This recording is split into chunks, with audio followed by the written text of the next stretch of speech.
2년 6개월, 8개월 지나가면서 대한민국은 절망 가운데 있다. 특별히 한국 교회가 그렇고 지금 많은 선교 단체가 위기 가운데 있다라고 이렇게 말합니다.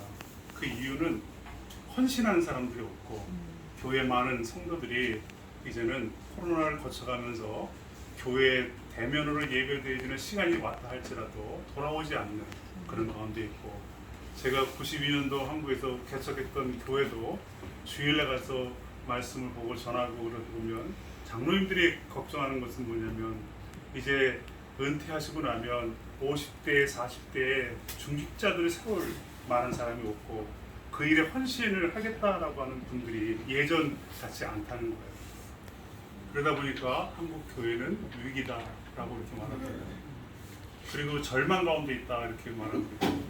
선교사님들이 한국교회 1세대 선교사님들이 이제 파송한 지 40년 막 이렇게 지났던 시절이기 때문에 은퇴하고 돌아오시는 그런 시절이 몇 년 전부터 있었는데, 새로운 세대가 일어나서 이제 선교의 현장으로 가야 되는데 헌신한 사람이 없다는 거예요.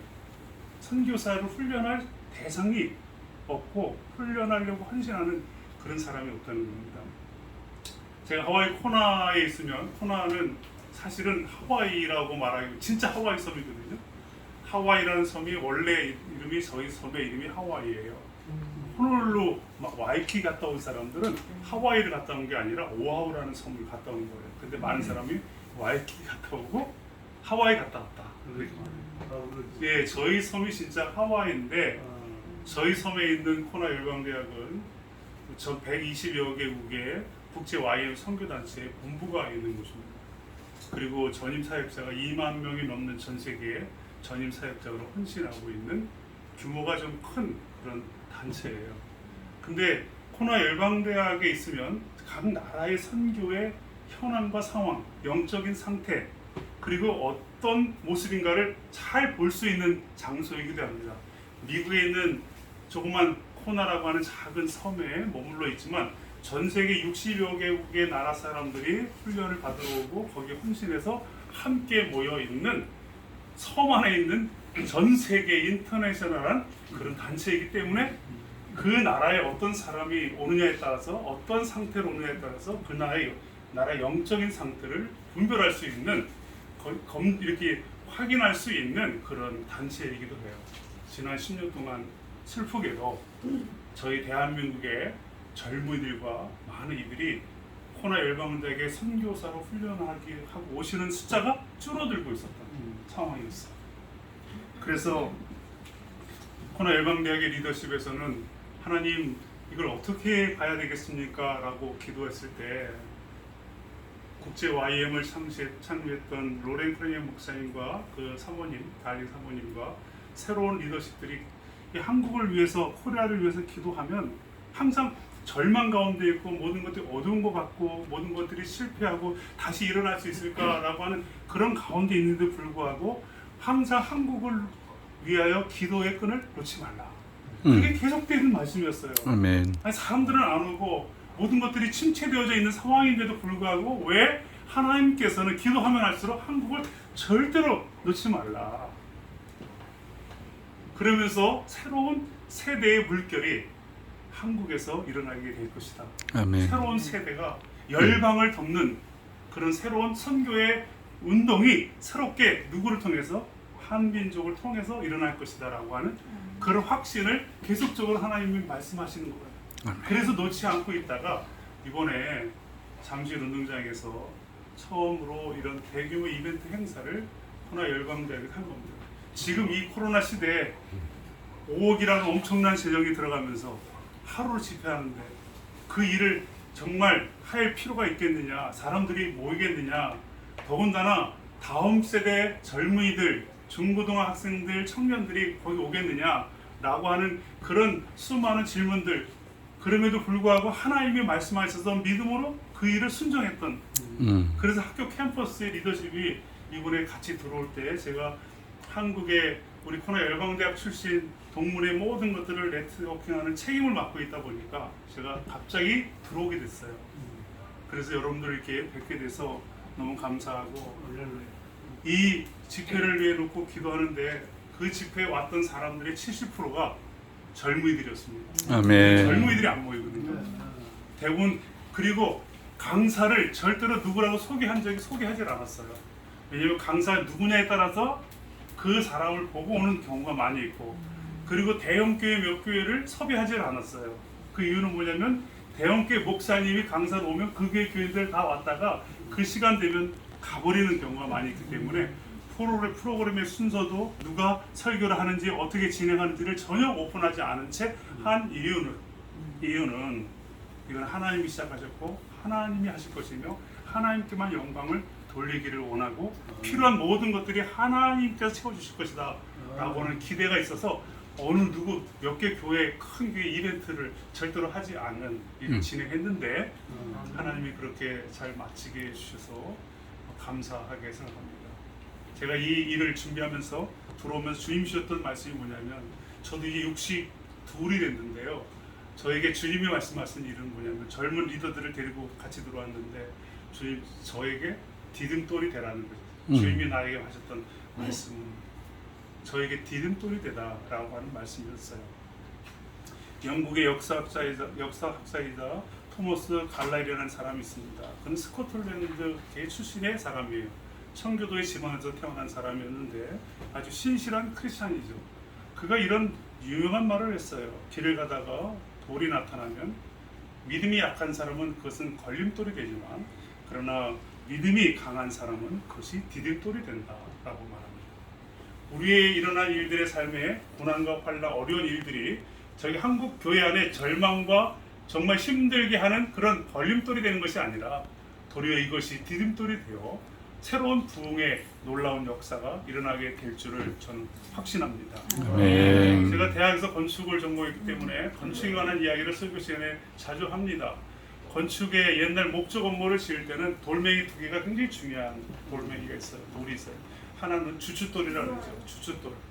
그것은 뭐냐면 기초를 쌓는데 가장 중요한 기준이 되는 돌을 주춧돌이다 그래요. 그리고 그 주춧돌로부터 다 이렇게 경계를 재고 그리고 기둥과 볼을 세우는 그런 일을 하는 가장 중요한 돌을 주춧돌이다. 다른 말로 말하면 모퉁이돌이다 그렇게 말하기도 합니다. 그러나 또 하나의 돌이 있는데 그게 뭐냐면 디딤돌이에요. 디딤돌은 건물과 건물, 이쪽 공간과 이쪽 공간을 연결해 줄 때 발을 디디도록 밟고 넘어갈 수 있도록 하는 것을 디딤돌이다 라고 말하기도 하고, 대청마루가 옛날에는 이런 습기가 많이 차니까 목조 건물에 습기가 차면 이게 오래 지속되지 못하니까 이 마루 높이를 높이잖아요. 그러다 보니까 항상 대청마루 앞에 뭐가 있어요? 돌멩이 하나를 딱 이렇게 하나 깎아가지고 갖다 놓는데 그게 바로 디딤돌이다라고 말을 해요. 또 어떤 경우는 시골이나 충청북도나 이런 지방에 가다 보면 강과 강이 이렇게 끊어져서 이쪽 마을과 이쪽 마을이 이렇게 연결하지 못할 때 거기에 디딤돌을 놔서 그 강을 연결해주는 그런 돌로 사용했던 굉장히 중요한 돌이 디딤돌에 관한 부분이었습니다. 주님이 저에게 다음 세대가 일어설 수 있는 저에게 디딤돌이 되라라는 그런 말씀을 하시면서 오늘 주셨던 이 말씀을 저에게 주셨어요. 마가복음 1장 1절부터 말씀하시는 것은 뭐냐면 복음, 예수 그리스도의 복음, 예수 그리스도의 시작이다 라고 하는 복음의 선포로 이 말씀이 시작되는 모습을 보게 되어집니다. 저는 이 말씀을 여러분들에게 전해드리면서 정말 세상이 어렵고 힘든 이런 상황 가운데서도 누가 예수 그리스도가 복음이다 라고 하는 이 시대에 가장 필요한 말씀이 뭘까? 그것은 뭐냐면 엄청난 굉장한 것이 아니라 가장 중요한 것은 복음이라는 거죠. 아멘. 복음이 선포가 다시 되어질 때 젊은이들이 돌아오게 된다는 것입니다. 젊은이들은요, 공정과 가치 그리고 자신의 중요한 우리 옛날처럼 이렇게 무슨 관계 때문에 그들이 헌신하지 않아요. 내가 이 일에 목숨을 걸 만한 가치가 있느냐라고 하는 사실에 그것을 깨닫게 되어질 때 자신의 삶을 기꺼이 드릴 수 있는 그런 젊은이들의 사고가 가지고 있어요. 그것이 안 좋게 말하면 개인주의라고 말하는데 좋게 말하면 자기 자유의 선택을 굉장히 중요하게 생각한다는 거죠. 그래서 지금 이 시대에 젊은이들이 가장 기대하고 바라는 것은 뭐냐면 복음이라는 것입니다.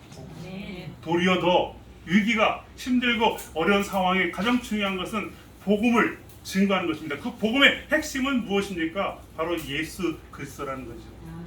그가 우리를 위하여 이 땅에 오셨고 우리를 위하여 죽으시고 우리를 위하여 부활하여 다시 오실 예수 그리스도를 증거하는 것, 그것이 영혼의 회복이기도 하고 나라의 회복이기도 하고 북한 땅에 있는 모든 민족의 회복도 결국은 복음이라는 것을 우리는 기억해야 할 것입니다. 아멘. 절망과 좌절 어려운 상황일수록 교회에 더 복음의 메시지가 선포되어지고 단체가 힘들수록 더 복음이 분명해져야 되고, 그리고 선교사에 필요한 모든 나라 속에서도 가장 중요한 것은 재정도 아니고 모든 것들이 아니라 예수 그리스도의 복음의 확신을 가지고 있는 뜨거운 심정을 가진 이들로 인하여 다시 일어나게 되어질 때 새로운 놀라운 역사의 시작이 일어나게 된다고 말씀하십니다. 아멘. 지금 이 시대, 저는 코로나 이후에 다시 복음에 새롭게 시작되는 시대다라고 말씀드리고 싶어요. 이 한국은 정말 북한을 위해 이 시작되어진 이 단체에 새로운 이 주의 동산으로 왔을 때 가장 중요한 일이 무엇일까 생각해 볼 때 새로운 시작의 시점인데, 여기에 주님 복음이 분명해지게 하시고 복음이 선포되어지게 하시고, 그리고 이 단체를 통하여 정말 통일을 위한 디딤돌이 되는 엄청난 일을 할 수 있는 그런 단체가 되게 주시옵소서 라고 아멘. 기도하고 싶어요. 아멘. 예수 그리스도가 정말 복음의 핵심이 되기 위해 먼저 오신 이가 있는데, 오늘 그 사람을 얘기하고 싶어요. 바로 디딤돌이 되어졌던 세례 요한에 대한 이야기를 말씀을 드리고 있습니다. 우리는 너무나 세례 요한을 잘 압니다. 구약의 예언의 말씀에 따라 그가 예수 그리스도 이전에 먼저 오셔서 주의 말씀을, 주의 길을 예비하고, 그리고 겸손하게 자기는 정말 다음에 오실 이의 신발조차도 들 수 없는 그런 사람입니다 라고 겸손한 마음으로 그렇게 오실 길을 예비했던 사람, 세례 요한. 이 사람이 저는 디딤돌이라고 생각해요. 예수 그리스도가 복음의 확산을 증거하는 데 있어서 가장 중요하게 하나님이 예비해 놓으셨던 사람이 누구냐? 바로 세례 요한. 그가 디딤돌이 되어 그분을 밟고 주님께서 복음의 놀라운 일들을 행하셨던 그런 굉장히 중요한 사람이다 라고 말씀을 드리고 싶습니다. 저는 여러분들에게 이런 말씀을 드리고 싶어요. 통일 세대, 다음에 올 통일 세대, 다음에 올 다음 세대에게 가장 중요한 선물이 뭘까요? 부모 세대로서 다음에 올 다음 세대의 가장 중요한 선물, 그들에게 우리 부모들은 무엇이 되어야 할까요? 저는 생각할 때 디딤돌이 되어야 된다고 생각해요. 디딤돌이 되어야 된다. 우리를 밟고 고개를 숙이고 내 등을 구부려 내 자녀 세대에게 나를 밟고 이어서라고, 나를 밟고 건너가라고, 나를 밟고 복음의 증거를 향하여 나아갈 수 있는 그런 세대가 되도록 해달라고, 그렇게 주님이 우리에게 말씀하셨어요. 저에게도 말씀하셨어요. 제가 그래서 이번에 젊은이들 30대 40대 젊은이들을 이번 집회를 준비하는 과정에서 왔을 때 제가 무엇인지 하겠습니다. 어디든 가라면 가고, 그다음에 운전을 하라면 운전을 하고, 어디든 모든 일을 그냥 제가 머리가 되는 게 아니라 그들이 설 수 있도록 주님 저를 사용해 주시옵소서. 그리고 저를 밟고 가게 해주세요. 제가 세례 요한의 심정을 가지고 그들을 통하여 주의 복음이 증거되어지고 예수 그리스도가 선포되어지는 그런 일들이 일어나게 해주셔서 다시 이 민족의 다음 세대가 일어나는 놀라운 역사가 일어나게 주시옵소서라고 그렇게 기도하는 심정으로 이번에 한국을 한 달이라고 짧은 기간 동안 오게 되었습니다. 저는 이 한국은 북한의 통일을 위해 디딤돌이 되는 단체가 되기를 선포합니다. 아멘. 이 단체의 목적은 정말 북한의 통일을 위하고 북한을 통하여 다음 세대 가장 귀한 선물이 뭐냐면 통일을 이루어주는 것입니다. 우리 자녀 세대의 가장 큰 축복은 재산이 아니에요. 명예가 아니에요. 엄청난 일이 아니에요. 그들이 정말 모든 대륙과 모든 열방을 향해 나아갈 수 있도록 통일을 만들어 주셔서 남북한에 있는 젊은이들이 복음을 들고 열방을 향해 나갈 수 있도록 통일을 마련해 주는 것, 그것이 이 한국은의 가장 중요한 목표이며 기도이며, 그리고 이것을 이루어드리기 위해 존재한 단체라고 저는 믿습니다. 아멘. 우리 박성교사님을 통해 함께 있었던 천사 모든 분들이 통일을 이루어드리는, 우리 자녀들에게 통일을 이루어드리는, 그리고 그들이 모든 대륙을 흘러가는 새로운 복음의 파도가 일어날 수 있는 그 세대를 만들어줄 수 있는, 그 선물을 만들어줄 수 있는 그런 단체가 되기를 선언합니다. 아멘. 이 주의 동산에서 선포합니다. 아멘. 여기서 이루어지게 해 주시옵소서. 여기서 아멘. 놀라운 역사 일어나게 해 주시옵소서. 아멘. 그 마음을 품은 사람들이 내가 내 자녀들에게 디딤돌이 되겠습니다 라고 하는 그 심정을 가진 부모 세대가 여기에 몰려와 기도하며 그 자녀들을 위해 준비하는 그런 어르신들이 우리 한국의 모든 천사가 되는 역사 일어나기를 선포합니다. 아멘. 감사합니다. 그래서 정말 다시 올 파도 분명합니다. 확신합니다. 저는 확신합니다. 이번에 기도하면서 왔던 일은 소망을 가지게 됐는데 앞으로 5년, 10년 후에 새로운 우리 세대의 젊은이들의 새로운 복음의 파도가 반드시 온다는 것. 열방을 덮는 놀라운 일이 일어나게 될 때 그때 한고은이 길을 닦아놓는 모든 주의 길을 예배하고 길을 닦아놓는 그런 그 길을 따라 그 길에 따라 우리 자녀들이 정말 각 나라, 각 지역, 거기에 북한의 모든 지역, 고구마 심었던 모든 지역마다 우리 자녀 세대들이, 우리 어르신들, 부모 세대, 우리 천사의 우리 회원들, 모든 분들, 우리 박성규 사님이 수고하고 밟았던 모든 그곳에 우리 자녀 세대가 들어가서 예수 그리스도를 선포하는 그날이 오기를 소망합니다. 그날이 곧 올 것을 확신합니다. 믿습니까? 아멘. 아멘. 아멘. 할렐루야. 아멘. 오늘 이 찬양 다시 한번 부르고 같이 한번 기도하겠습니다. 오늘 이 찬양을 그 말씀을 생각하면서 하나님, 내가 정말 황폐했던 그 땅 다시 하나님의 놀라운 역사, 의의 푸른 의의 나무가 가득한 세상이 되게 해주시옵소서. 저희들을 사용해 주시옵소서. 저희들을 디딤돌로 주의 길을 예비하는 세례 요한의 심령을 가지고 예수 그리스도가 우리를 통하여 드러내고 증거되어지는 복음의 역사가 일어나게 해 주시옵소서 라고 한번 그 마음으로 우리 찬양을 다시 한번 부르겠습니다.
기름돌이 되는 단체가 되게 해 주시옵소서. 이 단체를 통하여 아버지 예수 그리스도가 복음이 증거되어지는 복음의 놀라운 역사가 새롭게 시작되어지는 역사를 나게 달라고 기도해 주시고, 하나님 이 한국원이 가는 곳마다 아버지 하나님 하나님의 놀라운 기적 같은 일들이 일어나게 하시고, 닦아놓은 모든 길들이 우리 자녀 세대가 예수 그리스도를 가슴에 품고 아버지 하나님 열병을 나가는 놀라운 그런 주의 길을 예비하는 단체가 되게 해달라고 기도해 주시길 바랍니다. 우리 같이 한번 주여 힘차게 한번 부르고 기도하겠습니다. 주여, 주여, 주여. 하나님 아버지 한국을 통하여 통하여서 이미 북한에 길을 내어 주셨사오니 주여 북녘 백성들 모두가 하나님의 사람들이 되게 하시고 통일될 때까지 먹고 살고 구원받을 수 있는 역사가 나타나게 하여 주시옵기를 간절히 믿고 주옵나이다.